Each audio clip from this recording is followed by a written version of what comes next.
Good morning. My name is Erica Raines, and I am a founding board member of the College Preparatory Academy of the Treasure Coast, and I thank you for affording me the opportunity to address you this morning. I would first like to point out that we, the applicants, did prevail over the district on every single point except for the curriculum piece, and that was a result of the lack of specified reading curriculum. I'm sure that each of you in due diligence has reviewed our application or the transcripts from the January 11th appeal. And considering the recognition of the quality of the application, the amount of work that went into the application, the vision, the passion, and the desire to help children, I would like to humbly request that the board reconsider the recommendation of the Appeals Commission for the following reasons.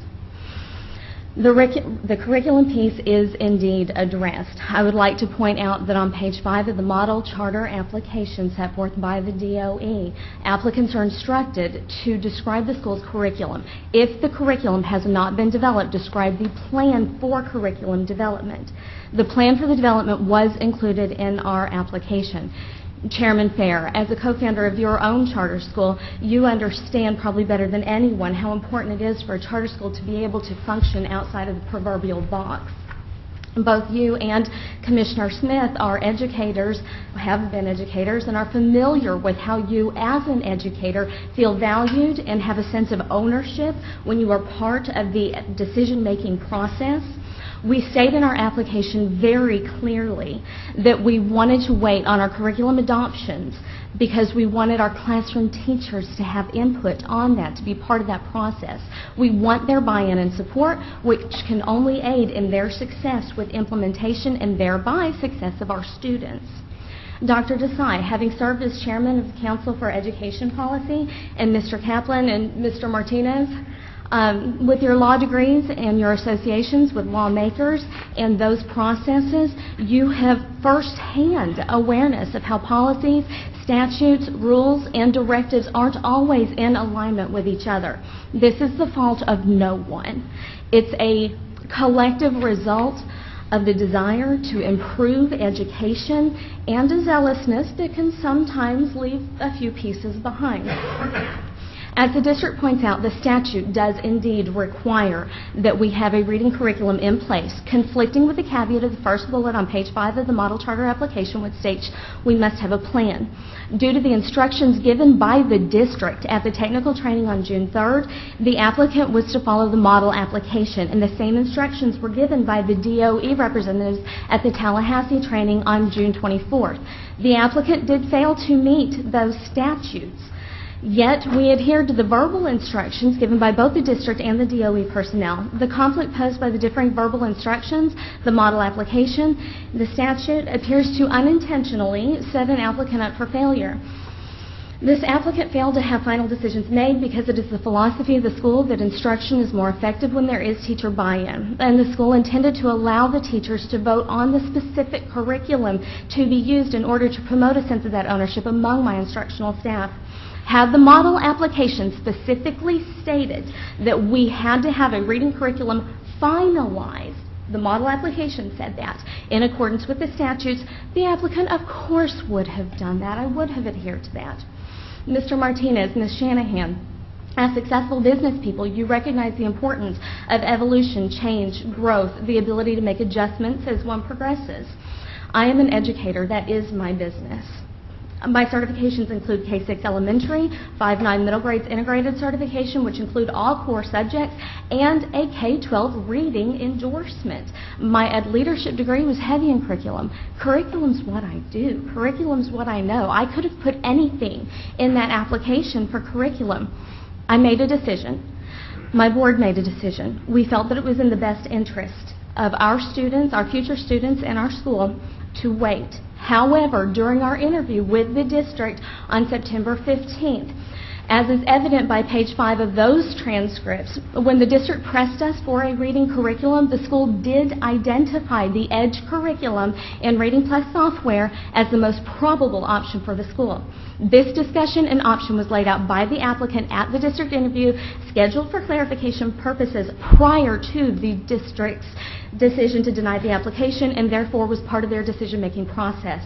Although it is in conflict with the school's philosophy and desire to include the classroom teachers in the decision-making process, the applicant is willing to remove the word probably and state that the reading curriculum will be the EDGE series and Reading Plus software implemented with the rotational instructional model for affording data-driven instruction. In conclusion, the applicant would beg the board to consider the conflicting written and verbal instructions and statutes, the quality of the rest of the application as is evident by the appellate votes, the passion, drive, and desire of those involved in this charter school, and the fact that the decision was verbalized and has been finalized for the reading curriculum, and vote to approve the charter application for the only charter high school in our county. Thank you. She need a glass of water. Any questions?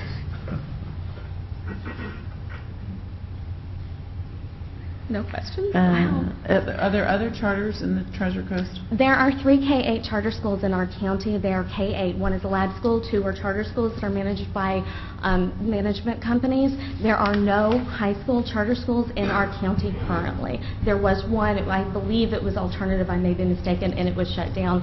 I'm not sure the reasons for that, but there is no high school charter option in our county.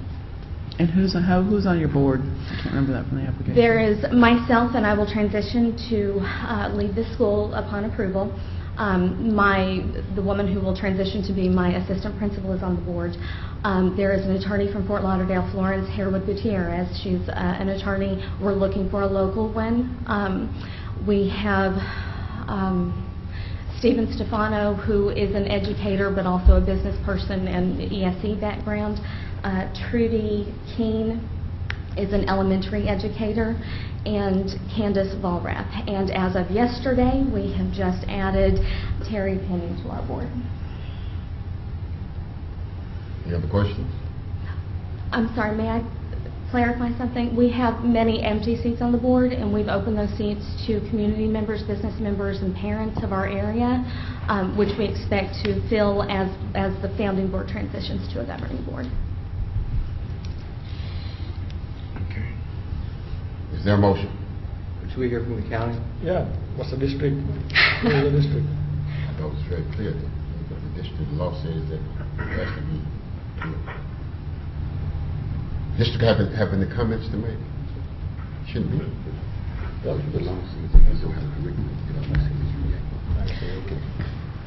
Thank you. Good morning, Chairman Fair, members of the State Board of Education, and Commissioner Smith. My name is Molly Ridinghouse, and I am counsel for the School Board of St. Lucie County. As you know, the Charter School Appeal Commission has recommended denial of the appeal of the College Preparatory Academy of the Treasure Coast. On behalf of the School Board, I ask that you confirm the Commission's recommendation and deny the appeal. The Appeal Commission recommended denial based upon its determination that the charter application was incomplete. Specifically, the Commission determined that the application failed to provide a detailed curriculum plan that illustrated how students will be provided services to attain next generation Sunshine State standards, failed to state measurable goals for student achievement, and failed to specify a curriculum for students reading below grade level. Each of these application requirements is well rooted in the charter school's law and is necessary for a sponsor to adequately be able to review an application for a proposed charter school. The legislature has clearly mandated that each applicant seeking to open a charter school shall prepare an application which provides a detailed curriculum plan that illustrates how students will receive services to attain next generation Sunshine State standards. Here, the applicant has not designed a curriculum yet. Although the applicant has proposed using the College Board curriculum for advanced placement courses, the applicant has stated that only one advanced placement course will be offered during its first year of operation, leaving the rest of the first year curriculum undeveloped. Without a curriculum to review, the sponsor was unable to determine whether students will be provided the appropriate content to master the requirements of the next generation Sunshine State standards. The legislature has likewise mandated that an applicant must provide goals for improving student learning and measuring that improvement. The applicant has failed to state measurable goals for student improvement. Although the applicant states that student FCAT scores will increase, it does not state the desired amount of increase. In addition, although the applicant has proposed that the school will measure student improvement through assessment days, it has not stated what assessments it plans to use. Finally, the legislature has placed a specific mandate that a charter school application contain a separate reading curriculum and differentiated strategies for students reading below grade level. The charter schools law requires a sponsor to deny a charter if the school does not propose such a reading curriculum. Here, the application did not meet this standard because it did not specify a curriculum for students reading below grade level.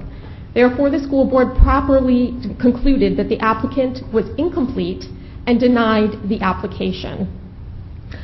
I personally would like to say that the district did not in any way intend, nor do I believe that it did,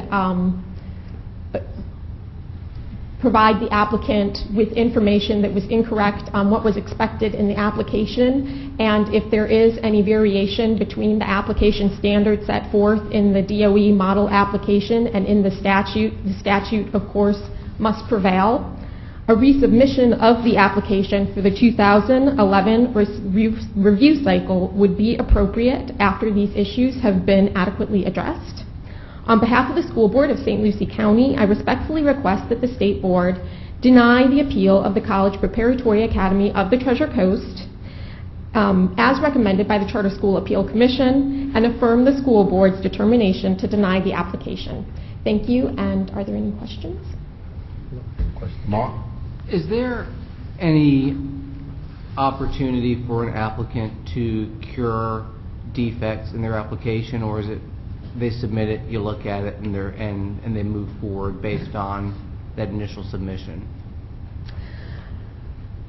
Well, the review process that the school board uses is after the application is submitted, there is a meeting with the governing board. That meeting is to clarify any issues with the application so that if there is uncertainty that can be clarified, we will use that meeting.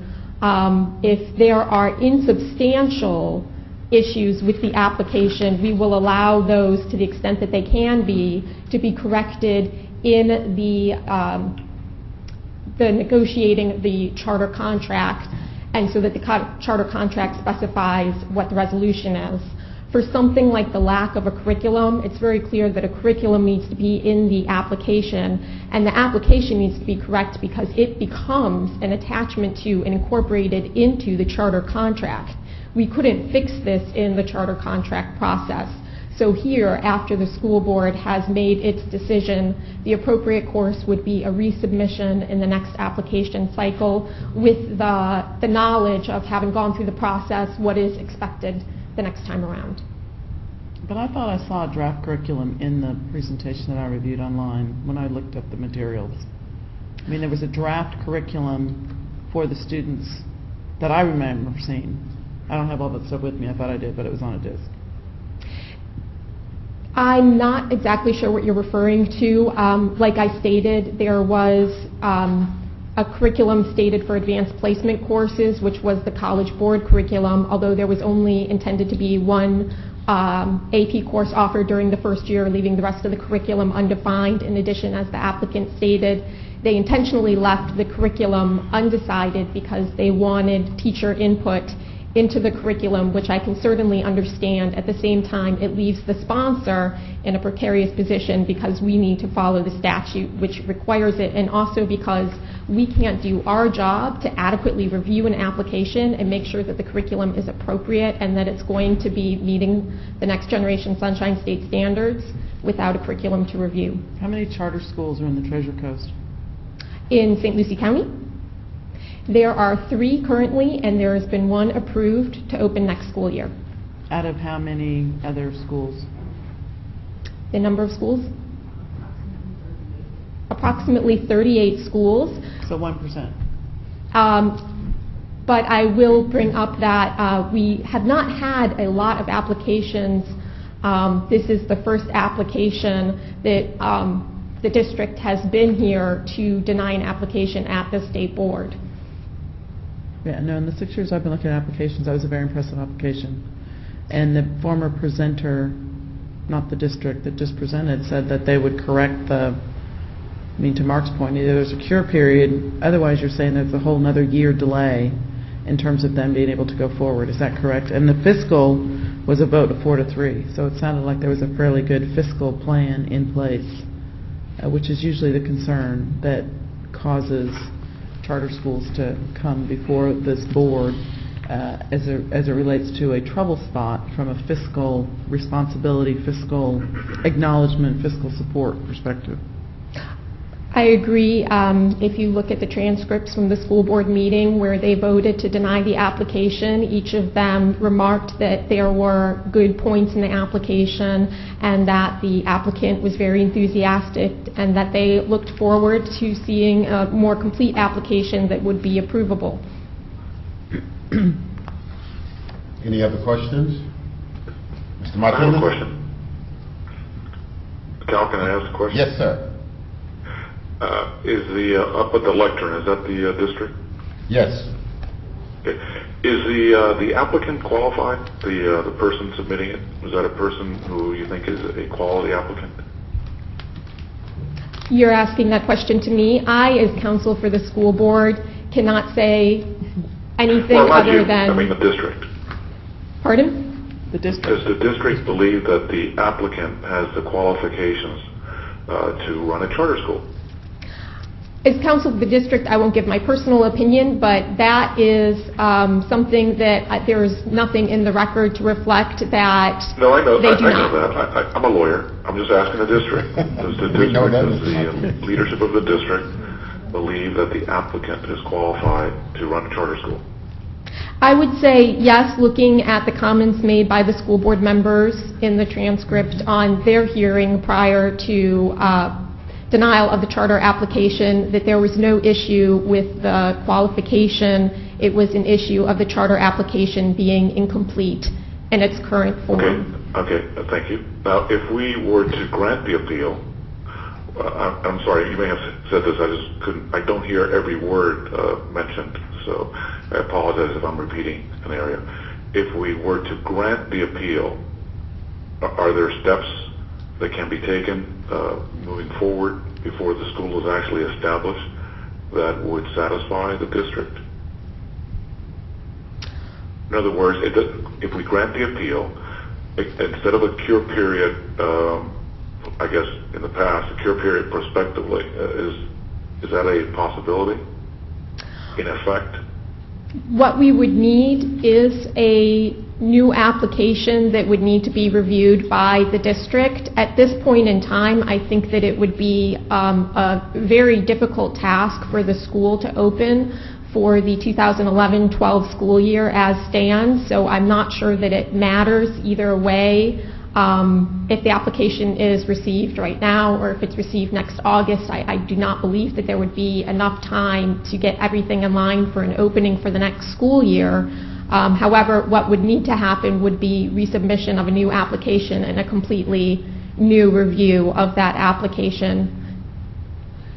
I guess the question is, without asking for a new application, is there any procedural scenario out there for the district where they can go back and rectify the curriculum deficiency which you have identified that to be the major problem? Is it possible If we move to deny that it, they'll have to do that. I mean, if we move to deny the recommendation, Yeah. the district will have to deal with the applicant in a way that's constructive for the next school year. can you do that? That would be a question for Lois Stepper. She's shaking her head yes in the audience, Bobby, for those of you on the phone. Oh, okay, so you could do that. They can do that, yes. Yes. Or anything is possible. I move to deny the recommendation of the Charter Commission and to approve the applicant. I would second that. Move to deny. And second, call the question. All those in favor, let me know by saying aye. Aye. Aye. Opposed have the same right.